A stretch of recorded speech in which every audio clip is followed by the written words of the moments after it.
What? Physique, yeah, Nimrod. Yeah. Like, what like material, yeah, stomach, 99%. Do you know you've abused me for what is physique, material? Nimrod doesn't like fun. Manga material, one. Mukama yandi chikose abantu abalala. Nutty Neithan. Talking about dancehall music. Many people keep owning the king of the dance of the name. Yeah. 12 day now. I tell him thorax. Just mbade mbuza ati namuswa avamwe swanmaker. Show. Gira tonoma, gira kola tugire ebichichi. Nutty. Yeah. Many people claim king of the dancehall, king of the dancehall, king of the dancehall. Yeah. What is your take? My take, eh? Yeah. Let them show us the kingdom. Yeah, that's all I can say. Because me, I'm not only a king of the dancer. Yeah. I'm a king. You're a king. Yes, I have real land. Okay. You have land And I have a real kingdom. and you have a queen. Yeah, and I have In the kingdom. Yes. It's a perfect kingdom. Zemanyi musajja ngwe mulumba naye. Sinabwe numba amani. Kyandi mugamba. Kingdom yo Gina. Gina. Hey, nze ndi mu lulyo lw'abagisu. So, I am a king. So you're saying by the time someone comes up and says that they're king, they have to have things Show the behind kingdom. it. Sure. Are you a king of what? You show me the kingdom where you are. You Yeah, are man. the king. Wow. Besides you being the king, Yeah. how many follow up there? No, I actually respect every artist. Believing I'm a king. I don't want to take that power away from them. A king. You don't have to take it away from them. Like, Okay. yeah. So Meanwhile, rating Yeah. kulika abalala abangoberera nze narrating angaze ng'omuyimbi abalala bamanyi. Kale awo gwe mwabo bennyini boogambye abali awo baani gwe boolaba n'ogamba nti this guy is good oba this girl is good ng'olaba wootali asobola okurepresentinga awatali kabaka wabeerawo katikkiro nedda newembeerawo era still babeerawo. Yes, because a country is comprised of very many kingdoms. It's not a kingdom, it's a country. So I cannot be the only one who has a kingdom. So nabala babirane kingdoms that way. So it is allowed. True. It is True. allowed. Azawi, I have a question for you. How does it feel being, how did it feel being the first female Ugandan act to feature on the New York Times Square and the LL billboards? Because many people actually don't know that you were there. How did it feel at the moment? It was like I'm even up to now. I can't put into words how that really felt like. Yeah. To give you a little bit of background, twayagala okikola ekyo ebiseera bye twali to releasing African music, promoting and stuff. Netugezaako contacting what it would take. Naye okuteeka awo eddakiika ne bwe ziba 5 wetaaga emitwalo 10 ejja ddo. That's a lot of money. I think I'm even saying less. Would have been more. Like 25 or more. Yes. But nze kinyamba nina management kati temubalaba, but these are background guys who look for such opportunities. There's so many programs is supporting African artists. Yeah. East African artists. Kati just oyina kubeera n'abantu bali knowledgeable nga eva ye abeera ku internet ng'abeera mu groups z'aba international managers abalala okumanya what is popping. So kati opportunity energy nina kwano gwange, he's a publisher, like yakola ku bintu bya streams and distributing music at Swahili meter Ivan. Yeah. Kati nga Ivan anteekayo nga tulimba nti ndi muna Kenya kubanga eno program yali only eri eligible for Kenyans, Tanzanians and n'aba Nigerian Ghanans. Kati nga ffe as Uganda weren't on the list. Yeah. We weren't on this list. Kati ffe twetegana tugamba ono muna Kenya wadda. Kati even the guys bought the story. Kati bino mbinyumyako nti guys I lied. To get to where you are. Yeah. We have all done some shit. Because we were in a meet and greet in Kenya about the YouTube, class of that time. I lied, but guys, I'm sorry, I really needed this. So, Chebakola, in a program, when they accept you, basokaneba kuwayo funding and twaleji. ejaddo then ne bakugamba bagenda kuwaayo collaboration with one of the biggest producers bagenda promoting a project yo on one of the biggest platforms. So that is how I get on New York Times Square, waliwenda yali LA zalinga satu. So it was a big opportunity tekituukikako kino kati nno nze we banteeka we wali ku prime waliwo we bateeka banene omusaidi naye nze we wanteeka kati nga ku TV w'ogiraba nti waliwo akalanga akajjako wano nze nali wano wonna okitegeera era ne baza first of all Katonda ne tiimu yange to make this happen kubanga twali tukirowoozaako se ne zitulema tugamba katulinde and then the YouTube opportunity comes in. Yeah, so it was a big bana batalina ba manager zenina manager katolaba industry wetuuse olina okubeera ne manager ng'alowooza beyond Kampala, beyond Uganda, who thinks better than you, beyond East bw'oba oyagala okukula ng'omuyimbi because let me tell you guys there are so many opportunities out there. Teweli meeting ku Freedom City, teweli meeting ku Bandali Rise, teweli meeting teweli meeting ku TikTok. Ngolowooza olwokuba kikubye ku TikTok olowooza that is the end. There is so much you can achieve as an artist okitegeera.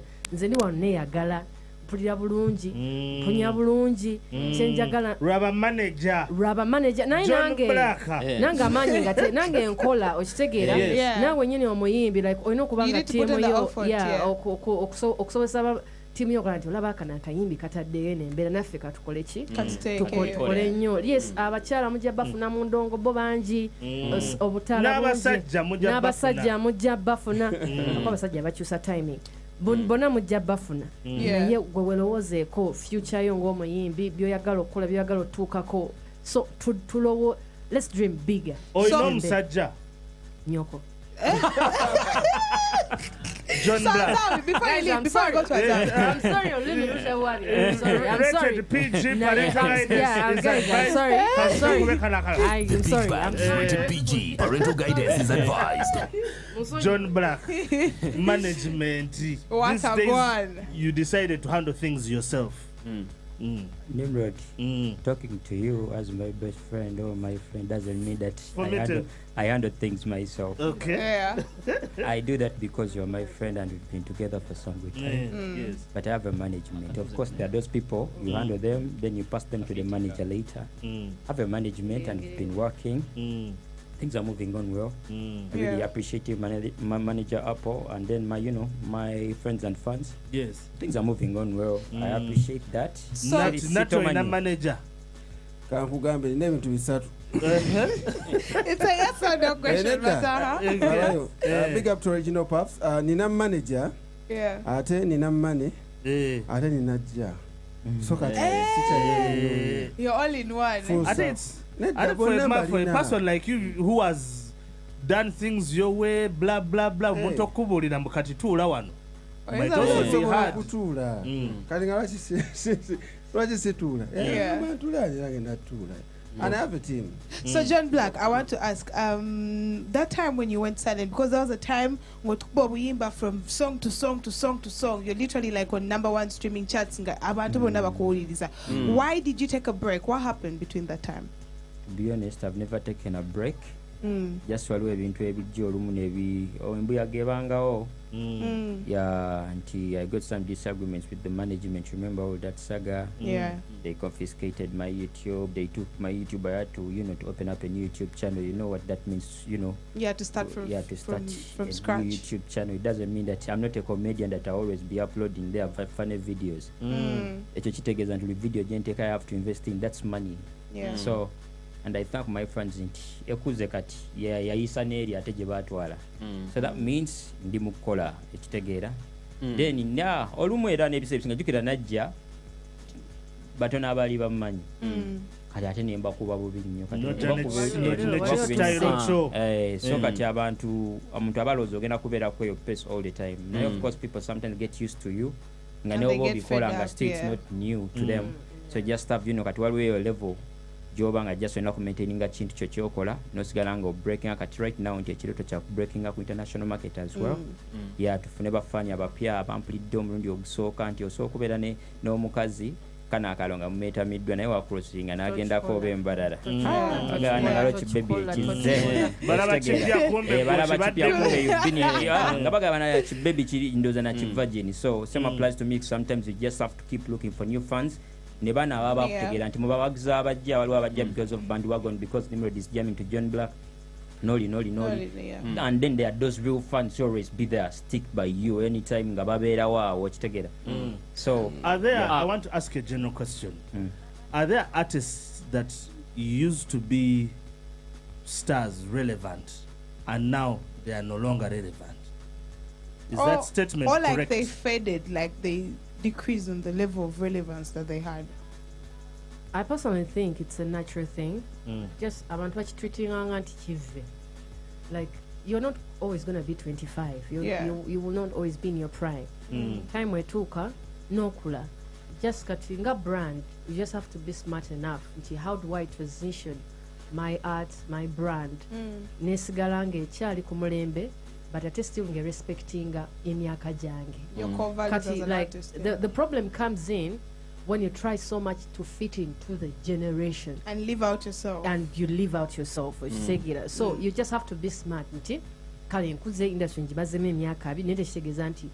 the end of the world. But some of them have told this generation that they are still leaders.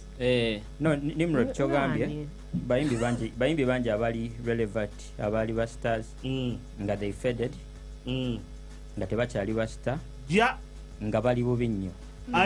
Okay, abamu tebali bubi, but abamu yes bali bubi. I'm telling you. Yeah. Kati abo ate amufe kwe tuyigidde nigamba kati nange newaze nti okubeera mu situation abamu be bagyetesemu. Some are life lessons. Yeah, abamu okubanga tokyakola music doesn't take away oba celebrity bwo. Kuba tulina osogwa papa Mr. Kisemakula nti bakubalira ebbanga n'omusana oye papa ng'olabira ddala era akyali star. Oyo n'akyali na relevant. Waliwo abamu Rocky Giant. Olabanga Peter Miles mambo n'abayimbi abaliko kati bakopa bo. Style, dressing, because ebitya. You see like Peter Miles. Yes. Peter Miles yakuba enyimba ze zikyakuba kati yadde takyakuba takyali active mu music. But when you find him he's a superstar. Yes. You understand? So abayimbi abamu bakozesa nnyo maybe drugs. Omuwulidde omuyimbi Rabadaba. Rabadaba yavayo n'agamba nti wano waliwo abayimbi abamukopa style, ennyambala, ennyimba, biki bonna nga baagala kubeera nga ye. Mbwera waatali bakola bye yali akola. Eyo ndowooza yenga superstar. Badawe oyo musajja bw'oba omutuukiridde afaanana bulungi. Awunya bulungi yerabirira. Era afaanana bulungi n'okusinga abayimbi abaliko ssaawa zineeno. So I can understand why he flexes okitegeera. Ate n'ekirala alina tune ssaawa zino zasobola okulyako naye nga gwe tosobola giryako nga bw'oba okoze oluyimba kati oyinza obutasobola ddulyako 5 years from now. Neoba oluliddeko 2 months 3 months kubanga the moment we bateekamu ability ssaawa zino the entire crowd will go crazy. Kati do you have that kind of song? How has Nutty Neithan kept it even up to now? Yes. How have you maintained this? Because the flow. The people we're trying to relate to go even now, Charlie Wo. How have you kept it? I stay away from scandals. Waliwo aliwo kati ayimbanga gwe tumwogereko. Tewali. So I just be myself. This is a general question. I want to start with Nutty Neithan. Sorry. You are all once upcoming artists at a point, right? What are some of the challenges you faced as an upcoming artist? You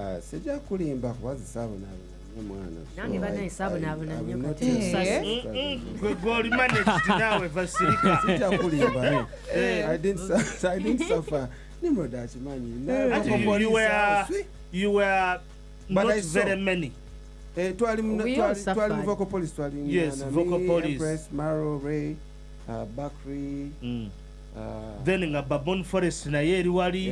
So I will not tell you that I really suffered. Like, so music for you was just I did smooth. spend a long time as an upcoming. Who killed the vocal police?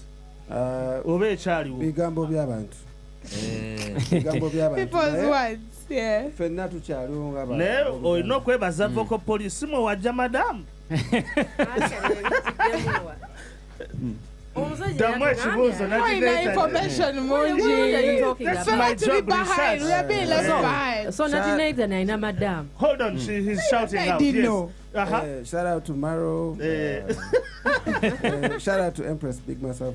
Yeah man, that's the shit. But then njagala kubazaako emabega katono. Mulowooza lwaki abayimbi bali eri abakoze betwa respect oba abeeyitana ba legend abamu bakeeteekako naffe tetujja kigaana nti ba legend. Mulowooza lwaki bakyayagala okusigala nga baba praisinga yeti ng'ate waliwo abaana betugamba nti tubaleke bashayiningeko oba tubaleke beeyite bonna kye baagala okweyita. Naye banene abayimbi ne balemerawo n'agamba oyo tansinga lwaki munyooma okuteekawo ono kubanga ate nganze wendi. Mulowooza lwaki kiri nnyo mu bayimbi abo tulabyeko Zamba era baddeko ne Scandal ne Nimrod Rabadaba ebibaddewo tebadde na Scandal naye ze kyemmanyi obuzibu we bujjira mbu abannayuganda tebasiima they don't appreciate. Bagamba oli wakabi ne woba ofudde bakujjayo eri mu ntala ne bakola ne baleeta erinyayo ne baligira nga tosaana kwewoza. So Ugandans do not appreciate. Some of them call themselves kings. Who gives that crown? I think it's the people. Nimrod. It's the people. Olaba ensi eno nnene nnyo okumanya nga nnene waliwo n'ebitundu ebimu nga temuli bantu naye nga tulwanira Kampala amataka naye nga nosanga eri nga wali space. So as long as oyo oba akyeyita as long as it makes them feel good, buli omu yeeyite kyayagala, no problem. Waliwo abeeyita ba president nga si ba president, nabawo abeeyita ba commander nga si ba commander. As long as it makes you feel good, it's okay. That's life, man. Let people be. And these guys omanye ekya music kiri kimu ye obanga ali obaddeko eri ate nolabanga ndoza tokyaliko ate nga waliwo ebirungo olaba abantu bakuwadde ebimuli. People will love being appreciated, recognized, naye walaba nga temufuddeko, it kills them. So as long as they have their money and they are, they invest in them and everything, it's just, so should we accept them so that they don't die? Yeah. For me, I think contrary to what Nutty Neithan said, I think Ugandans appreciate. They appreciate. If you're good, they appreciate. We shall welcome you. Yeah, kinonchirabye kubayimbi abavudde mu countries ezenjawulo ne bajja waneno nga bannayuganda bategeera endongo yaabwe. Just kati feba superstar obuzibu tulina nti bw'oba tokyayimba brand ogisuulirira. Yes. Kati ffe bwe tukwerabira oba bannayuganda ne bakwerabira, that's it. Ono finding a way. Eddie Kenza abadde mu industry eno for how long? Long enough. But omusajja akyalina relevance. Nati wono chameleon balina relevance. Gwe kiri ku gwe atambuza brand yo nti ne bw'oba totadde endongo ne bw'oba tokyali mu prime ogenda finding otya a way to stay relevant. Bino ebintu management zibimanyi nezimanya nti okay omuyimbi waffe talina kati tune naye katugenda making atya sure nti ali in people's faces okitegeera munemuwayo ka interview one day and then nabeerako ne baasuna okitegeera oba nabeerako ne waappearing nga ne mukwatamuko content ow'enjawulo abantu ne batakwerabira because the moment people forget you, you're gone. Ani atwesibyeko nga bintu bye bya Nimrod bagamba buli kimu olaba vibes kati nga budde mukomera Binman yavayo n'agamba I am the king of the dancehall. N'aleeta ne ka clip nga vibes kati amugamba kituufu the king of the dancehall. Naye vibes yamugamba n'akikugamba at that time wali so buli kaseera buli mulembe gujja n'ebyagwo ate nabo balina okukkiriza everything has got its right time. So kati kiba kyaggwako just chill. Yeah, just chill. What you can do, maybe you support. The Fefe Busses are now the kings. Awo enjagala awo.